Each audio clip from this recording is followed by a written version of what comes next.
Assalamualaikum warahmatullahi wabarakatuh. Selamat pagi. Semoga video pembelajaran kali ini menjumpai sahabat dalam keadaan sehat, selalu dalam Allah Subhanahu wa Ta'ala. Amin ya Rabbal Alamin. Jumpa lagi dengan saya Ahmad Syafi'i dalam video pembelajaran dasar-dasar manajemen perkantoran dan layanan bisnis.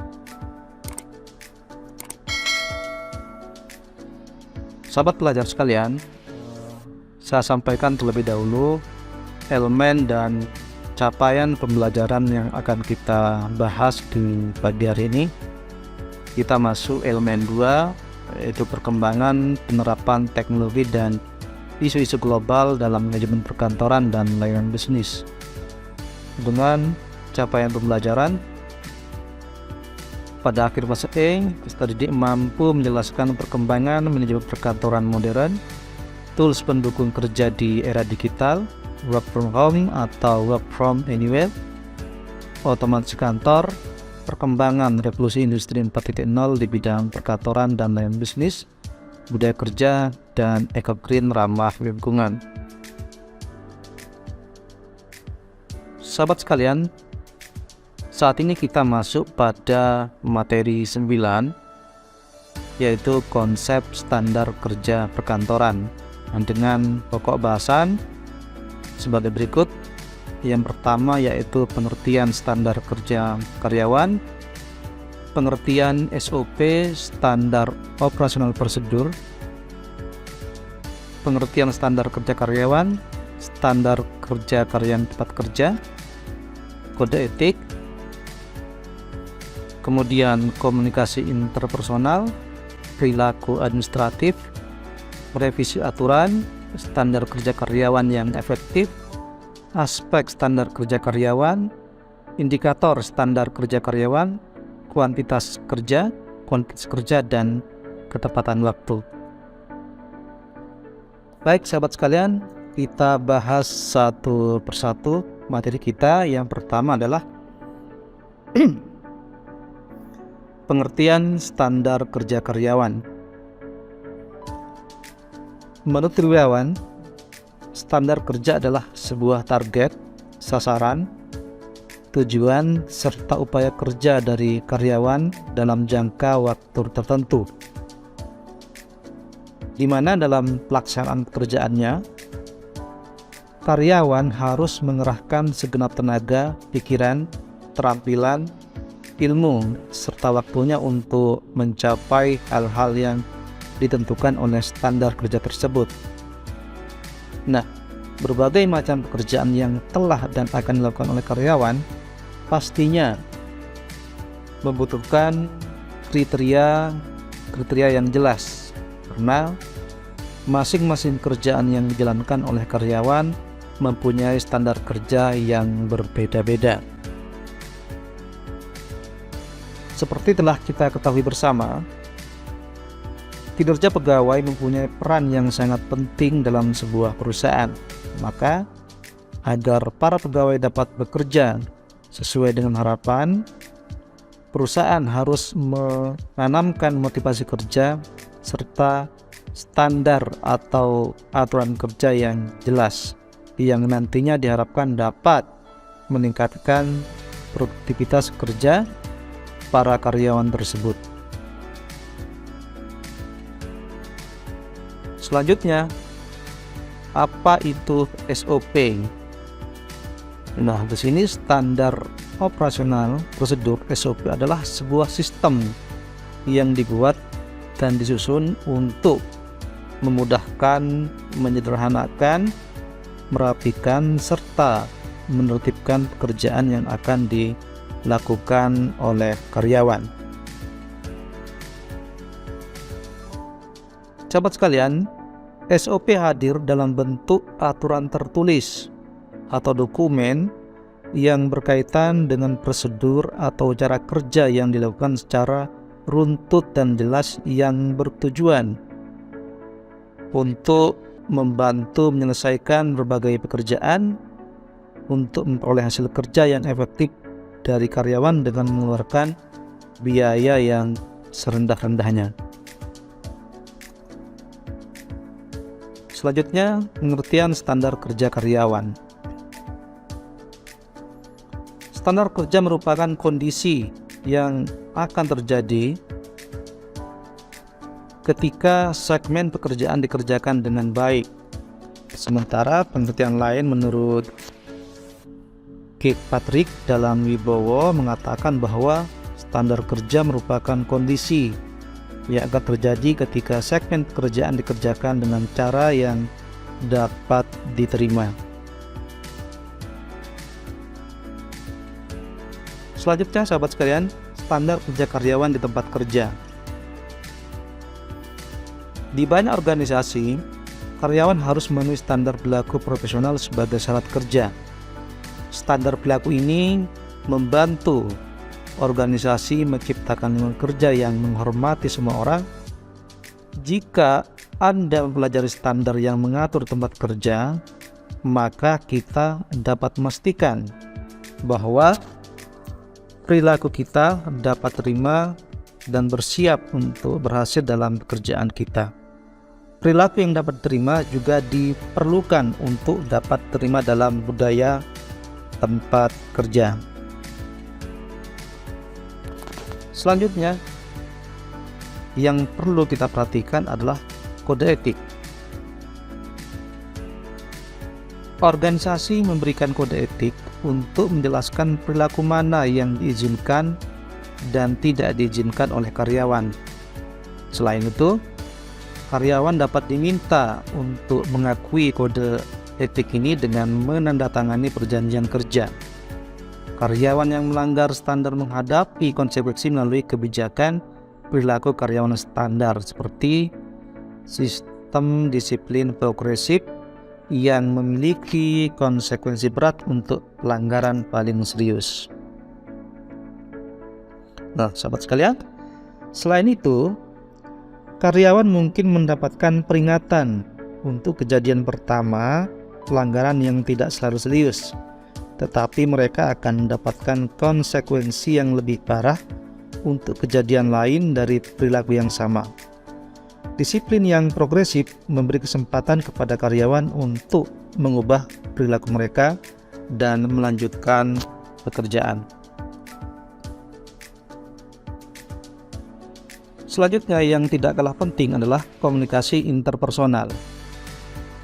Beberapa contoh perilaku yang tidak dapat diterima dapat dimasukkan dalam kebijakan yang berisi standar perilaku karyawan. Tetapi pemberi kerja biasanya akan memasukkan bahasa seperti tidak terbatas pada. Maksudnya di sini untuk memungkinkan pendisiplinan karyawan yang telah melakukan perilaku tidak diterima lainnya. Pemberi kerja tidak akan mentolerir cara karyawan memperlakukan orang lain yang tidak tepat di tempat kerja, termasuk rekan kerja, atasan, pelanggan, dan pengunjung. Nah, contohnya lagi adalah penindasan, misalkan pelecehan, intimidasi, meremehkan orang lain, merusak kinerja seorang dengan menyembunyikan informasi, menyebarkan gosip untuk merusak reputasi seorang, membuat isyarat atau komentar yang menyinggung rekan lainnya. Nah, perilaku semacam ini dapat menyangkut komunikasi melalui teknologi seperti pesan ponsel, pesan teks, posting media sosial, dan email, dan lain sebagainya. Kemudian juga perilaku administratif. Bentuk perilaku lain yang dapat berdampak pada organisasi terkait dengan penyalahgunaan kekuasaan atau sumber daya. Manajer memiliki banyak ekspektasi yang mengatur penggunaan otoritas mereka. Manajer tidak boleh memberikan preferensi kepada orang karena alasan yang tidak adil, seperti mempekerjakan teman atau kerabat tanpa adanya kompetensi yang sesuai. Ya, sahabat sekalian, mereka juga tidak boleh mengklaim pengeluaran untuk barang-barang seperti jarak tempuh, makan siang bisnis, tiket pesawat atau akomodasi hotel jika itu benar-benar pengeluaran pribadi. Semua karyawan harus jujur dalam komunikasi mengenai karyawan dan menyampaikan informasi pada pelanggan. Nah, ini ada pendapat ya menurut University of Cambridge. Tanpa kebijakan yang mencakup bagaimana karyawan dapat menyalahgunakan kekuasaan atau sumber daya, beberapa karyawan akan menemukan cara yang tidak etis untuk mendapatkan keuntungan dari pekerjaan mereka di sebuah organisasi. Selanjutnya adalah merevisi aturan. Setiap organisasi memiliki kesempatan untuk melibatkan karyawan dalam penulisan ulang aturan perilaku profesional. Karyawan mungkin ingin memasukkan perilaku seperti intimidasi atau gosip media sosial yang tidak dibahas dalam standar kerja karyawan saat ini. Pengusaha dapat mengatasi masalah karyawan dengan menambahkan kebijakan terpisah untuk beberapa area perilaku profesional. Nah, contohnya ya, pemberi kerja dapat menulis kebijakan terpisah untuk menangani penindasan, penggantian biaya perjalanan, pekerjaan luar, pengungkapan keuangan, atau penggunaan teknologi yang dapat terima. Kebijakan khusus memberikan rincian yang akan membantu karyawan lebih memahami bagaimana menyesuaikan dengan harapan pemberi kerja. Kemudian selanjutnya adalah standar kerja karyawan yang efektif. Standar kinerja yang efektif didasarkan pada pekerjaan yang tersedia, dipahami, disetujui, spesifik, dan terukur. Ini berorientasi pada waktu, tertulis, dan terbuka untuk berubah. Nah, ini menurut pendapat Wibowo. Kemudian menurut Kirkpatrick, terdapat 8 karakteristik yang membuat suatu standar kerja efektif, yaitu standar berdasarkan pada pekerjaan, standar dapat dicapai, standar dapat dipahami, standar disepakati, standar itu spesifik dan sedapat mungkin terukur, standar berorientasi pada waktu, standar harus ditulis, standar dapat berubah. Sahabat sekalian, kita lanjutkan kepada aspek standar kerja karyawan. Nah, di sini ada 2 aspek standar kerja karyawan menurut Mangkunegara, yaitu aspek kuantitatif yang meliputi proses kerja dan kondisi pekerjaan, waktu yang dipergunakan atau lamanya melaksanakan pekerjaan, adanya jumlah kesalahan dalam melaksanakan pekerjaan, jumlah dan jenis pemberian pelayanan dalam bekerja. Kemudian yang kedua adalah aspek kualitatif yang meliputi ketepatan kerja dan kualitas pekerjaan. Tingkat kemampuan dalam bekerja, adapun kemampuan menganalisis data atau informasi, kemampuan atau kegagalan menggunakan mesin atau peralatan, serta kemampuan mengevaluasi. Selanjutnya adalah indikator standar kerja karyawan. Kinerja karyawan adalah hasil kerja secara kualitas dan kuantitas yang dicapai oleh seorang pegawai dalam melaksanakan tugasnya sesuai dengan tanggung jawab yang diberikan kepadanya. Ini sesuai dengan apa yang disampaikan oleh Mangkunegara. Kemudian kuantitas kerja. Kuantitas kerja adalah jumlah kerja yang dilaksanakan oleh karyawan dalam suatu periode tertentu yang dapat dilihat dari hasil kerja dalam menggunakan waktu dan kecepatan dalam melaksanakan tugas dan tanggung jawab yang telah diberikan. Kemudian yang perlu kita perhatikan juga sahabat sekalian adalah kualitas kerja. Kualitas kerja adalah suatu hasil yang bisa diukur dari tingkat efisiensi dan efektivitas seorang karyawan dalam melakukan suatu pekerjaan yang didukung oleh sumber daya lainnya dalam mencapai tujuan umum perusahaan.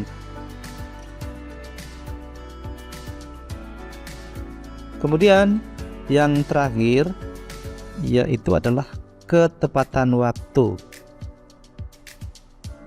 Sahabat sekalian, yang dimaksud dengan ketepatan waktu di sini adalah tingkat efektivitas diselesaikan pada awal waktu yang dinyatakan, dilihat dari sudut koordinasi dengan hasil output serta memaksimalkan waktu yang tersedia untuk hal yang lain. Itu sahabat sekalian, pembelajaran kita di pagi hari ini tentang konsep standar kerja perkantoran.